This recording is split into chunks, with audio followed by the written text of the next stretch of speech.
Oi, pessoal, tudo bem? Espero que sim. Dando continuidade aos nossos conteúdos, hoje a gente vai falar um pouquinho sobre intervalo de confiança para média.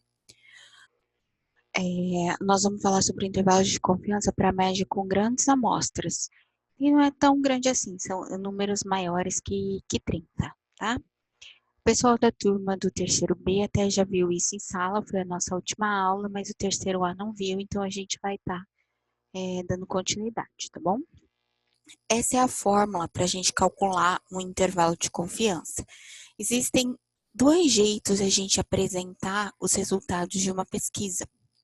A gente pode apresentar por estimativas pontuais, por exemplo, eu faço uma pesquisa e calculo direto o valor da média, ou a gente pode apresentar esse valor da média através de um intervalo que pode conter o valor dessa média. A fórmula é essa aqui. Aqui deveria ter um xizinho aqui em cima, tá? Ficou faltando, mas é x barra, mais ou menos um valor de z que está relacionado à confiabilidade do intervalo de confiança, o desvio padrão dividido pela raiz do tamanho da amostra, tá? Então, esse x significa o valor médio, esse símbolo sigma significa o desvio padrão e n é o tamanho da amostra, que no caso aqui nós vamos fazer para amostras maior ou igual a 30. No caso da amostra ser menor que 30, é só esse valor de z que muda, mas a gente vê isso nas próximas aulas. Quando a gente tem uma confiabilidade, a gente fala assim, construa um intervalo de 95% de confiança, o valor de z que a gente vai usar é 1,96.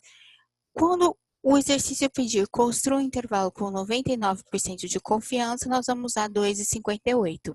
E quando ele pedir construir um intervalo com 90% de confiança, a gente vai usar o valor 1,65. Então, eu coloquei um exemplo só para demonstrar para vocês. Esse exemplo diz assim: em uma pesquisa clínica, 50 pacientes foram submetidos a uma série de exames e, entre outras coisas, mediu-se a pressão arterial pulmonar sistólica de todos eles. A pressão arterial média foi de 20 mmHg e o desvio padrão de 2. Construir um intervalo de confiança para a verdadeira pressão arterial pulmonar sistólica com um índice de confiança, com um nível de confiança de 95%. Então, na verdade, ele fez uma pesquisa, ele coletou dados dessa pressão arterial, uma pesquisa com 50 pessoas, e ele quer saber que a gente construa um intervalo de confiança. O que é essa verdadeira? Quer dizer, é para a média populacional, tá? Se eu tivesse coletado dados de toda a população, qual seria a verdadeira média? Qual seria a verdadeira pressão arterial média?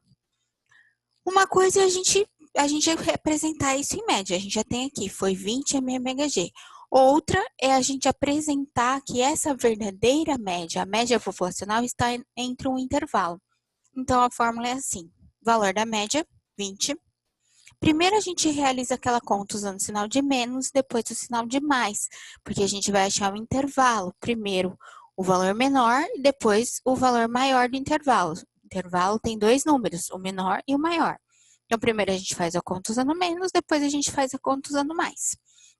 Então, a fórmula é média menos. Como ele pediu um intervalo de 95% de confiança, então eu vou usar um Z de 1,96 vezes o desvio padrão de 2, raiz de 50. Vocês podem, na calculadora científica, jogar direto essa fórmula, do jeitinho que está aqui inteira, 20 menos 1,96 vezes 2 dividido por raiz de 50, vocês vão achar o valor 19,4.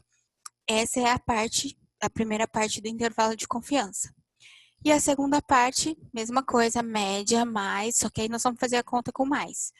1,96, desvio padrão de 2, raiz, o tamanho da amostra 50. A única diferença de uma fórmula para outra é o sinal, menos e mais. Jogando tudo isso na calculadora, vai ter 20,6. Então, nós temos um intervalo de 95% de confiança para a pressão arterial média populacional, seria 19,4 a 20,6. Certo? Com 95% de confiança, esse intervalo aqui contém a verdadeira média, a verdadeira pressão arterial pulmonar sistólica média, certo? Espero que vocês tenham entendido. Tem uma lista de exercício para vocês fazerem.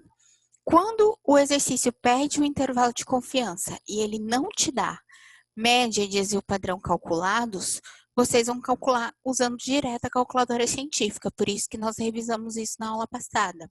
Tá? Joguem os dados direto na calculadora, faz a média e desvio padrão. Não precisa fazer na mão, porque a amostra vai ser 30 ou mais, é grande. Então, pode fazer tudo direto na calculadora. Ok? Bons estudos!